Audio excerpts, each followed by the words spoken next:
చావా ఇప్పుడు ఎక్కడ చూసినా ఈ పేరు మాగరమోగిపోతుంది. బాలీవుడ్ బాక్సాఫీస్ ని షేక్ చేస్తుంది. విక్కీ కౌశల్, రష్మిక జంటగా నటించిన ఈ చిత్రం ఫిబ్రవరి 14న థియేటర్లో రిలీజ్ అయి సూపర్ హిట్ టాక్ తో దూసుకెళ్తుంది.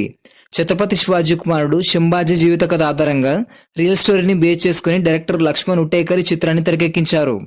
శంభాజీ పాత్రలో విక్కీ కౌశల్, ఆయన భార్యగా యేసుబాయిగా రష్మిక నటనలో జీవించిపోయారు. దాదాపుగా 130 కోట్లతో తెరకెక్కిన ఈ సినిమా మొదటి రోజు నుంచి మంచి కలెక్షన్ రాబడుతుంది. వరల్డ్ వైడ్ గా ఈ మూవీ 31 కోట్ల ఓపెనింగ్స్ రాబట్టింది.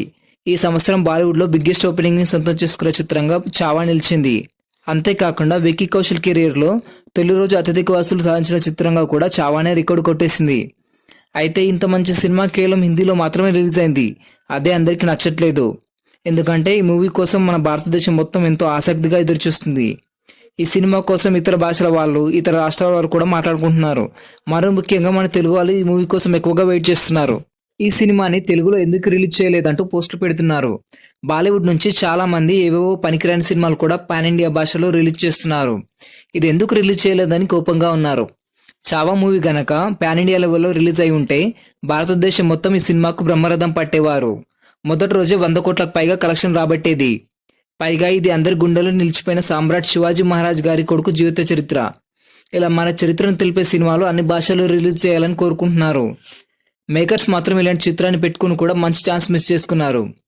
ఇక ఈ సినిమా పాన్ ఇండియా లెవెల్లో రిలీజ్ చేయకపోవడానికి కూడా కొన్ని కారణాలున్నాయి. అవి ఏంటంటే, ఈ సినిమాను మొదటగా ఒక చిన్న సినిమాగా అనుకున్నారు. ఈ సినిమా ఇంతలా హిట్ అవుతుందని అస్సలు అనుకోలేదు. ఈ సినిమాని డైరెక్ట్ చేసిన లక్ష్మణ్ ఉట్టేకర్ గారు గతంలో ఎప్పుడూ కూడా భారీ హిస్టారికల్ సినిమాలు ఇలా చేయలేదు. ఈ చావా మూవీకి సంబంధించిన ప్రొడ్యూసర్స్, అలాగే దానికి సంబంధించిన నిర్మాణ సంస్థ మ్యాడ్డాక్స్. వీళ్ళు ఇంతకు ముందు కూడా కేవలం హర్రర్ అండ్ కామెడీ ఫిల్మ్స్ మాత్రం ప్రొడ్యూసింగ్ చేసేవాళ్ళు. ఇలాంటి సినిమాలు చేయడం ఇదే మొదటిసారి.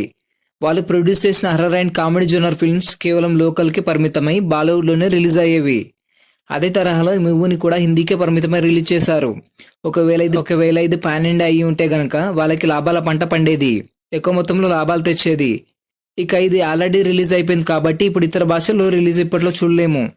మరి ఇతర భాషల్లో ఈ మూవీని చూడడానికి వీల్లేదా అంటే ఉంది. చావా మూవీని థియేటర్లో ఇతర భాషలో చూడలేరు, కానీ ఓటీటీలో అన్ని భాషల్లో చూసే అవకాశం ఉంది. ఇప్పుడు ఈ సినిమాకున్న డిమాండ్ బట్టి ఖచ్చితంగా ఓటీటీలో పాన్ ఇండియా లెవెల్లో అన్ని భాషల్లో రిలీజ్ చేస్తారు. చావా చిత్రంపై మొదటి నుంచి భారీ అంచనాలున్నాయి.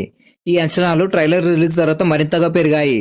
ఈ సినిమాకున్న డిమాండ్ దృష్టిలో పెట్టుకుని డిజిటల్ రైట్స్ ని భారీ ధరకే ప్రముఖ ఓటీటీ సంస్థ అయిన నెట్ఫ్లిక్స్ సొంతం చేసుకుంది. ఈ సినిమాకి యావరేజ్ టాక్ వస్తే నెల రోజులు ఓటీటీలో రిలీజ్ కానీ ఊహించిన విధంగా భారీ హిట్ టాక్ రావడంతో ఓటీటీ రిలీజ్ ని పోస్ట్పోన్ చేసినట్టు తెలుస్తుంది. దాదాపుగా 8 వారాల తర్వాత ఈ మూవీ నెట్ఫ్లిక్స్ లో స్ట్రీమింగ్ అయ్యే అవకాశం ఉంది. అంటే ఏప్రిల్ 3వ వారంలో ఈ సినిమా ఓటీటీకి వచ్చే అవకాశం ఉంది. తమ సొంత భాషలో ఈ చావా మూవీని చూడాలనుకునే వాళ్ళు ఓటీటీ వరకు ఆగాల్సిందే. ఈ చావా మూవీలోని కొన్ని సన్నివేశాలు మనల్ని కంటతడి పెట్టించేలా ఉంటాయి.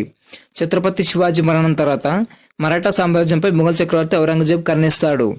వారిని ఎదుర్కొని తన రాజ్యాన్ని కాపాడుకునేందుకు రంగంలోకి దిగుతాడు శంభాజీ మహారాజ్. ఔరంగజేబ్ తానే స్వయంగా యుద్ధానికి దిగుతాడు. ఆ శక్తివంతమైన మొఘల్ సేనను శంభాజీ ఎలా ఎదుర్కొన్నాడు, అతనికి ఎదురైన సమస్యలేంటి, చివరకు మొఘల్ అహంకారాన్ని తన పోరాటంతో ఎలా అంచివేశాడనేది ఈ సినిమా కథ. ఛత్రపతి శివాజీ తర్వాత అంతటి పేరు ప్రతిష్టలతో గొప్ప వీరుడిగా గుర్తింపు పొందాడు శంభాజీ మహారాజ్. మోసపూరితంగా అతన్ని పట్టుకున్న ఔరంగజేబ్ శంభాజీని చాలా చిత్రహింసలు పెడతాడు. ఒక మనిషిని ఇన్ని రకాలుగా కూడా హింసించొచ్చా అని ఎలా ఉంటాయి. బ్రతికుండగానే శంభాజీ మహారాజ్ నాలుకను కోసి కుక్కలకు ఆహారంగా వేస్తారు.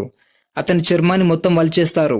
అతని శరీర భాగాలను ఒక్కొక్కటిగా కోసేస్తారు, కారం పూస్తారు. అయినా కూడా శంభాజీ మహారాజ్ మొఘల్కు తలవంచడు. తను నమ్మిన హిందూ ధర్మాన్ని వదిలిపెట్టాడు.